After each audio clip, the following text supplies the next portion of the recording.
Two truths can be true at the same time. Males born with DSDs, males who may have grown up not even knowing they were biologically male, face a harsh and heartbreaking reality of exclusion imposed by our binary sex system. And female humans, women, are allowed to have categories that are strictly for them, not for males who identify as women, and not for males who grew up thinking they were biologically female due to abnormal sexual development. Female humans, women, deserve single-sex sports, spaces, and community, which will exclude males of every kind. Could this hurt male feelings? Yes. Could the strict exclusion leave those individuals with 46XY karyotypes to feel alienated? Yes. It is a reality that comes with protecting female boundaries and fairness.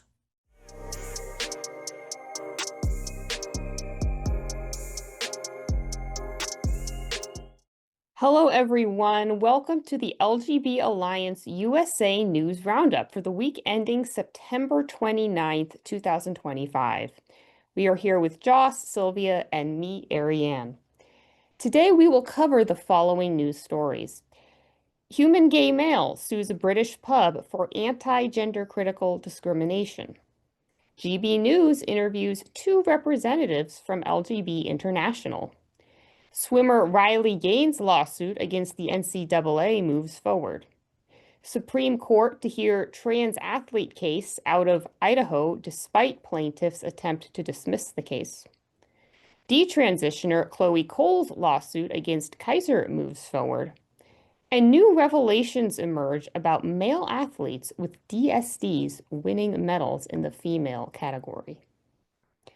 And we'll begin with news from the UK, where James Roberts is suing a pub alleging discrimination for his gender-critical views. For those of you who don't know who James Roberts is, he is the founder of Human Gay Male, which organizes meetups for gender-critical gay men. We have interviewed him before, right before his tour of North America. It was reported by Craig Simpson, writing for The Telegraph on the 29th of August, that Roberts booked a room for his group at the Lion and Lobster pub in Brighton, only to learn that the pub had canceled on him, citing their policy barring service to, quote, any groups promoting political ideologies or views, unquote. It is believed this decision was made after being informed by a group called Turf Watch Brighton, which posted on Instagram that, quote, human gay male tried to come to Brighton. They aren't welcome here, unquote. The Telegraph claimed that Roberts was planning a lawsuit against the pub, and they most recently reported on this lawsuit on September 26th. In the September 26th article written by Jill Foster, Roberts says, quote, the event was neither political nor adversarial. I had been made aware of a social media post that was calling for people to infiltrate our event to do things such as take photos of attendees. I didn't think any such activists would actually turn up, but I wanted them to know that we were aware that they were talking about us and to discourage them from trying to come along and cause trouble. If the pub had genuine concerns about this, they could have raised them with me, but they didn't. They certainly didn't cite any of this in their email or in the conversations with the manager. They just canceled the booking based on the say-so of the trans right activists, unquote. Foster also reports that Roberts sought the legal advice of Peter Daly, who is a solicitor involved in the Maya Forstater case, which established that gender-critical views are a protected belief according to the 2010 Equality Act. Roberts' case follows a slew of lawsuits fighting discrimination against gender-critical individuals in the UK, including the aforementioned Maya Forstater, as well as lawyer Alison Bailey, Professor Kathleen Stock, and others. Plus, it was in April of this year that the Supreme Court of England ruled that a woman means an adult human female, according to the Equality Act. In other words, Roberts' case is on stronger grounds now than it would have been only a few years ago. And just to give the most recent update on this case, on September 29th, the day of this recording, Human Gay Male tweeted, quote, "Today our solicitor sent a letter before claim to the pub that canceled our booking. They have 21 days to respond. We'll find out if they'll settle or if we need to submit the claim to court," unquote. We'll put a link in the show notes to the Telegraph articles and tweets we've discussed in case you'd like to read more. And now more news from the UK, where on Sunday, September 28th, GB News interviewed two representatives from LGB International, which launched the previous weekend. The featured representatives were Kate Barker, who is the CEO of LGB Alliance UK, the first LGB alliance to form, as well as Frederick Schmink, who is the chairman of LGB International and president of LGB Alliance France.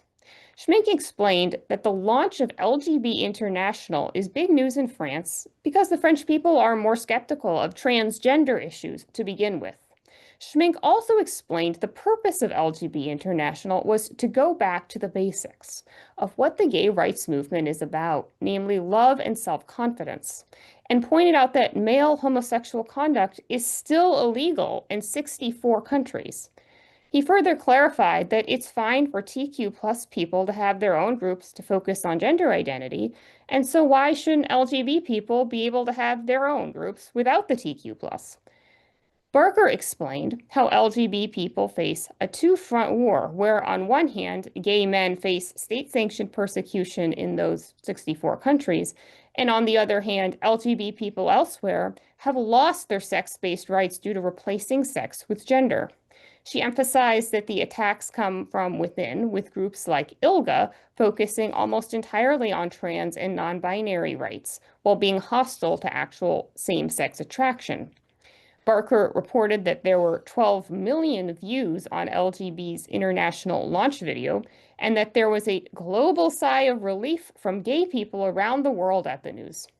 She is also absolutely certain the number of LGB international national chapters will grow beyond its current 18.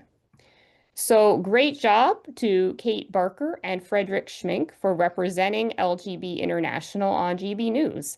As LGB Alliance USA's liaison to LGB International, I echo everything they said, and we'll put a link to the full interview in the show notes. And with that, I'll hand it to you, Joss. Thanks, Arianne. A federal judge has allowed key parts of a high-profile lawsuit brought by former NCAA swimmer Riley Gaines and other female athletes against the NCAA to move forward, making a significant development in the ongoing legal battle over trans-identifying male inclusion in women's college sports. U.S. District Judge Tiffany Johnson on Thursday partially denied the NCAA's motion to dismiss the case, ruling that the plaintiffs had plausibly alleged the NCAA receives federal funding and is thus subject to Title IX, the federal law prohibiting sex-based discrimination in education. The lawsuit, filed in March 2024, accuses the NCAA of violating Title IX by allowing biological male trans-identifying athletes to compete in women's sports divisions, citing both competitive and privacy concerns. The plaintiffs, including Gaines and other former NCAA athletes, claim their athletic and locker room experiences were negatively impacted under the policy. Gaines, a former University of Kentucky swimmer, famously tied with trans-identifying male swimmer Leah Liam Thomas at the 2022 NCAA Championships, where multiple athletes had to share a locker room with Thomas. Other plaintiffs include Brooke Slusser, former San Jose State volleyball captain who played alongside a trans-identifying male teammate, and Carolyn Hill, former Rochester Institute of Technology track and field athlete who competed against a trans-identified male runner. While the judge allowed the Title IX claims to proceed, she dismissed the plaintiffs' arguments that the NCAA is a state actor and that it violated their bodily privacy rights. Judge Johnson also dismissed claims against the University System of Georgia and Georgia Tech, which hosted the 2022 swimming championships. Bill Brock, attorney for the plaintiffs and legal counsel for the Independent Council on Women's Sports Icons, praised the decision. He said, quote, "The NCAA has for years erroneously claimed it cannot be held accountable under Title IX. Judge Johnson's ruling is a significant step forward, and we now look forward to proving that the NCAA is fully accountable, end quote. The NCAA issued a statement in response defending its stance. They said, quote, college sports remain the premier stage for women's sports in America. The NCAA's transgender participation policy aligns with the Trump administration's order, adding that it remains committed to Title IX and fair competition. With the motion to dismiss partially denied, the case now enters the discovery phase, where both sides will gather evidence ahead of a potential trial. As Glenna Goldis on X said, quote, female college athletes will now depose NCAA officials and get their internal emails about men and women's sports, end quote. The outcome could have far-reaching implications for how Title IX is applied in cases involving trans-identifying male athletes. And in similar news, a high-profile Supreme Court case over trans-identifying athlete participation in women's sports is still moving forward despite a last-minute request from the original plaintiff to withdraw. The legal team defending Idaho's Fairness in Women's Sports Act, led by Attorney General Raul Labrador and Alliance Defending Freedom, ADF, attorney Kristen Wagoner, filed a response after Lindsay Hecox, a trans-identifying male athlete and former Boise State University student, asked the Supreme Court to dismiss the case earlier this month. Hecox initially filed a lawsuit in 2020 to challenge Idaho's law barring trans-identifying males from competing in the female sports divisions. A federal court blocked the law, and the decision was upheld by the Ninth Circuit Court of Appeals. The Supreme Court agreed to hear the case in July 2025. Now, with the case set for review, Hecox claims to have permanently withdrawn from competing in women's sports and no longer seeks relief, prompting a motion to dismiss. But Labrador and Wagoner argue that Hecox's withdrawal does not render the case moot, pointing to a prior agreement to pause proceedings and asserting that Hecox still has a legal interest in preserving the lower court ruling. Quote, this case is not moot simply because Hecox claims to have decided not to play in women's sports, end quote, the defense stated in their filing. Attorney General Labrador characterized the move as strategic. Quote, the ACLU wants to drop the case because they know the strength of our argument, but girls across Idaho and the country are still being forced to compete against biological males. That's not fair. It's not safe, and it strips young women of equal opportunities, end quote. The case, Little versus Hecox, has drawn national attention with attorneys general from 27 states and the U.S. territory of Guam filing amicus briefs in support of Idaho's position. The defense hopes the Supreme Court will use the case to establish a broader legal precedent, allowing states to bar trans-identifying males from female sports divisions. Quote, this is about preserving the integrity of female athletics, said Alabama Attorney General Steve Marshall, one of the signees. Quote, law, science, and public opinion are on our side. We believe the court will be as well, end quote. A ruling from the Supreme Court could have far-reaching implications for how the Title IX is interpreted, potentially reshaping athletic policies nationwide. And now to a pre-recorded segment from our colleague Sylvia. Thanks. The California Court of Appeals has rejected Kaiser Permanente's request for arbitration in the medical malpractice case brought on by Khloe Cole. For those of you like me who did not attend law school or did not watch enough Law and Order, arbitration essentially means resolving a dispute without going through the court system. Khloe Cole is currently suing Kaiser Permanente for the irreversible harm done to her as a minor in the name of gender-affirming care. In a statement on X by the Center for American Liberty, Jesse Franklin Murdoch was quoted as saying, Kaiser fought vigorously to kick Khloe's case out of court. The Court of Appeals' decision ensures that Khloe will get the justice she deserves in open court rather than in a secret conference room. This decision to deny Kaiser's arbitration request is a win not only for Khloe Cole, but for all of those harmed by gender-affirming care, especially those who underwent the treatment for gender dysphoria as a minor. We will be following this case closely once it goes to trial. Dr. Stephen Berman, head of health and science at World Athletics, presented data collected over the past 25 years to a scientific panel in Japan this past week.